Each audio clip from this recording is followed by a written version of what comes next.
Hello, my name is Chrissy Hodges. Thanks so much for being here at my channel. I am a certified peer support specialist working with people worldwide, providing support for individuals with OCD, in particular pure OCD, which is also the name of my memoir, talking about my experience with OCD, and providing referrals anywhere around the world to experts who treat OCD. NoCD, and OCD is an app, and they also provide telehealth, doing ERP worldwide. So visit them at treatmyocd.com to find out more about their services and to schedule an assessment. So I'm doing a video tonight. I kind of had to force myself to do it, but I know that in the last video I was talking about doing a video around losing your identity. Well, this is a little prevalent because I feel like I've lost my identity in the last week.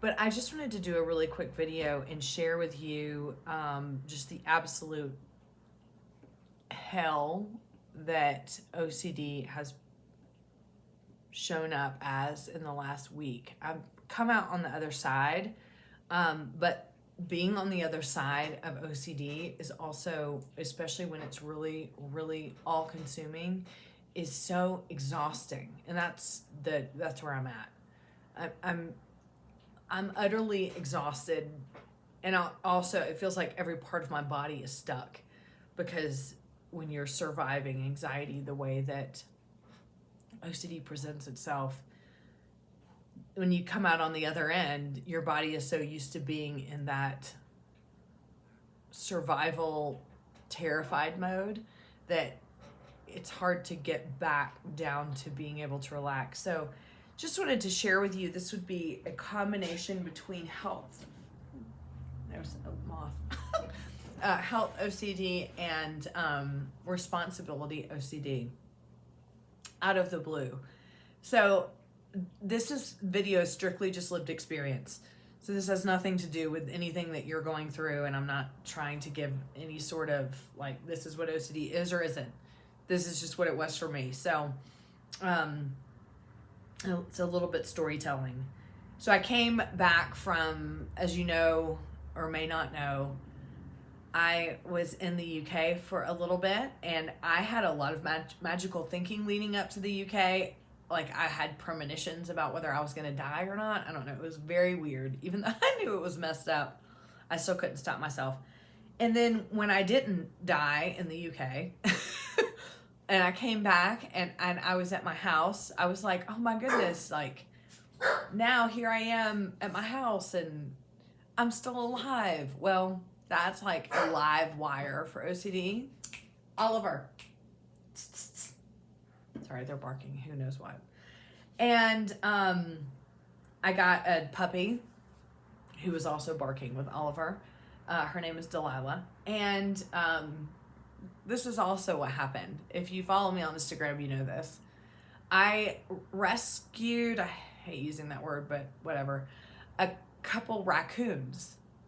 My neighbor had trapped the mom, not knowing there were babies there, and he was going to release these babies days later into the wild. I live in the wild, and they were like this big. So they would have died immediately, and I intervened on accident almost. I was taking the dogs for a walk, and I just said, look, why don't you just give them to me? I'm not equipped to take care of a wild animal. So I said, just give them to me. I will figure it out for a couple days, and I'll find a rehabber. You know, someone you can turn a wild animal over to, and they'll deal with it and then release it into the wild or whatever. Yeah, I thought that process would be easy. It was not easy, and I found myself for a few nights, which I didn't want to, having these animals in cages downstairs. I was taking care of them or whatever, but the state does not make it easy to find places to get help with this kind of stuff, which you would think in Colorado with all the wild animals, but they don't, because you call this place and they tell you to call this place and then this place.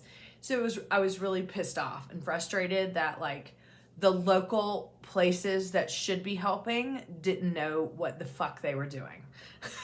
So here I was stuck with animals that they later, when I took one of them down, they later shamed me for it. Of like, oh, you shouldn't have had them for more than one night. And I'm like, well, if you'd make it a little bit more fucking easy to get some help, then it wouldn't have been that big a deal. So yes, I'm putting that in this video just in case anyone is watching about the experience.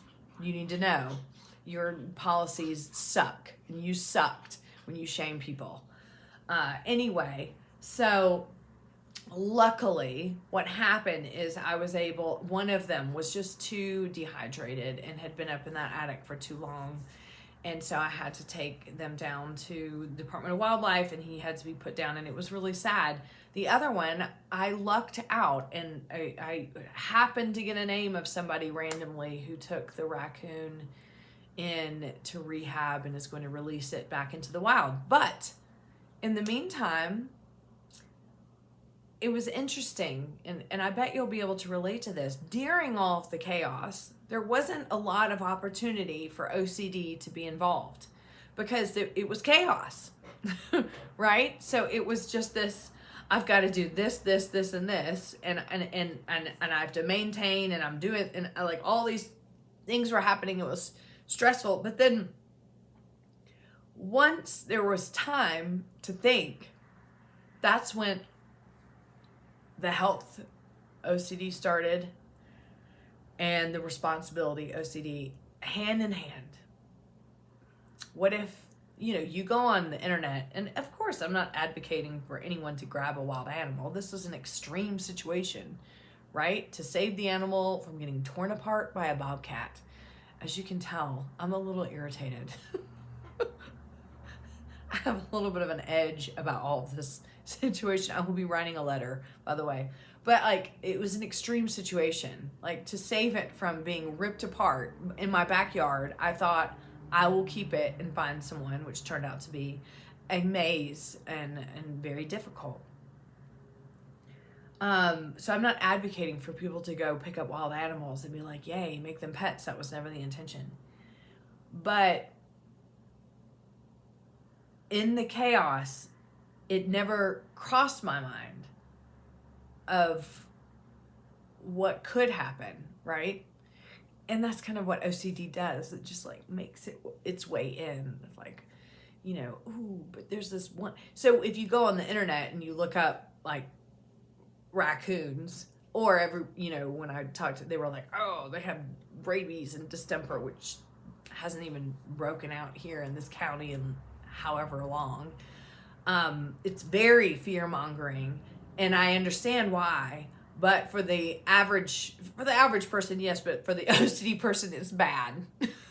Right? And so all of a sudden, I'm going to describe to you so you can understand what happened. I'm sitting on, like, Googling like a fool, should never have, and I Googled diseases from raccoons after they are out of the house, and distemper came up, right? For dogs, dogs can get distemper. The dogs have been vaccinated for it, by the way, but of course I came across some damn article that said it's airborne and the vaccine doesn't always work. And I'm going to tell you, the moment it started,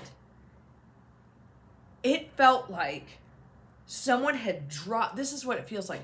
Someone had dropped a 20-pound weight down my throat into my stomach, and it sunk there, and I stood there, and I was like, oh no. That moment where you go, fuck. And you can't take back what you just read. You can't take back what you now know that 2 minutes before you had no idea could be so life-altering. And I remember the moment. And I just stood there, and then it began. And here's where, I don't want to get too long with this, but like, here's where I feel like it's so important to share this with you. I haven't had an acute OCD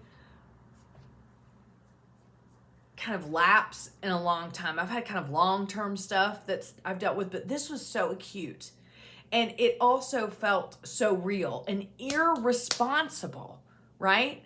I mean, I'm not saying it's responsible to take in raccoons, but again, you heard the story. It's not like I was just like out there plucking them out of the tree, being like, come on in, let's party. No, this was an extreme situation. And there was something in my brain going, you are irresponsible. You put everybody in harm's way, which I didn't. Like, they were downstairs, cut off from everything, and they weren't even here that long. But I sat here and said, you cannot take care of dogs. You are going to get rabies. You're going to get so I'm Googling every possible disease, and I am stuck. And any possible 1% of a chance of anything was what I knew I was going to become. But here's what I wanted to share with you.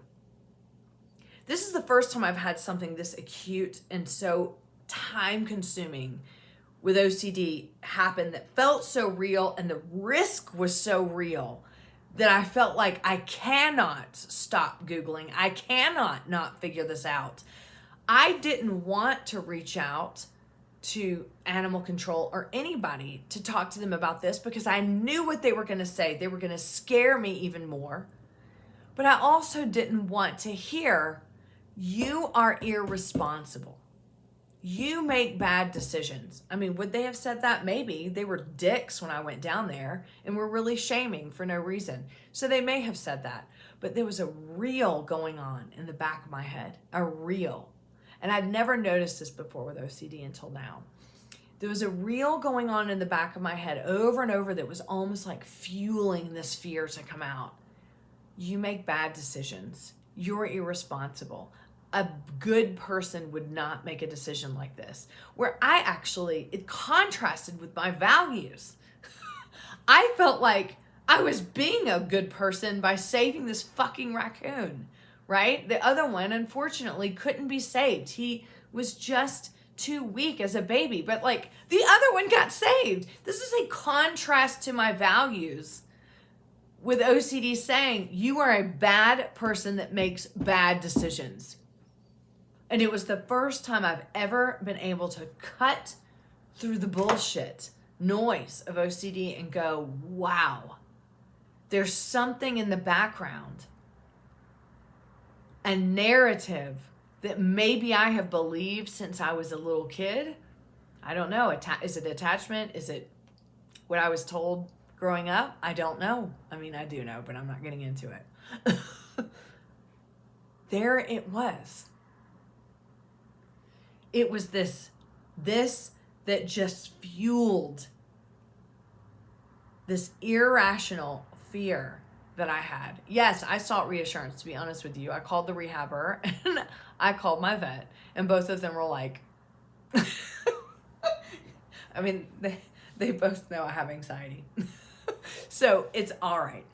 But that did pull me out a little bit. I also did some exposure response prevention. I did all that.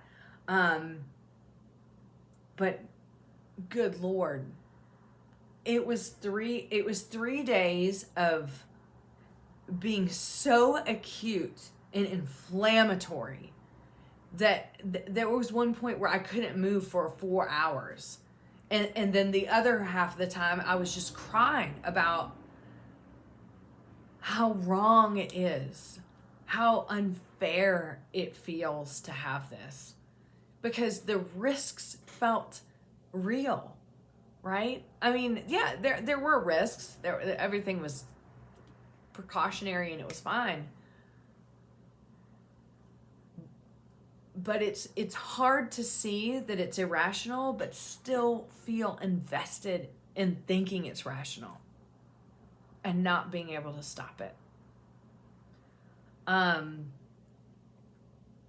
what it feels like now, it feels like I lost 3 or 4 days of my life. I don't know where they went. I don't know what happened. I don't know how I engaged in life.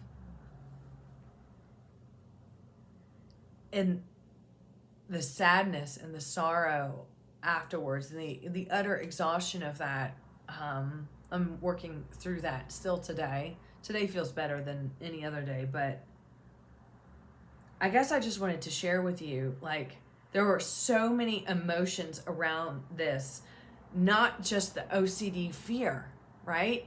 There were other circumstances, the way that the interactions with the wildlife people that should have been nicer, that should have, not been complete dicks, right? That contributed to all, because all this started after that, right? And then that connected to this reel in my head that I've probably had since I was a child. I wanted to share all this with you because when I connected it made me feel less shame. This wasn't just, I make irresponsible decisions and I should suffer the consequences. And then later, a few days after that, like, I even had like a happy moment. I wrote about this on Instagram. And my brain went, why would you be happy? You just exposed yourself and your dogs and anybody and everybody else to getting killed. And like, how stupid is that? But my brain was like, you don't deserve to be happy. Feel ashamed. Feel shame. It was like screaming at me. You should feel shame. Feel shame. So it's... I just wanted to share this with you just from this firsthand acute experience. There are other factors going on. Sure, the themes are there.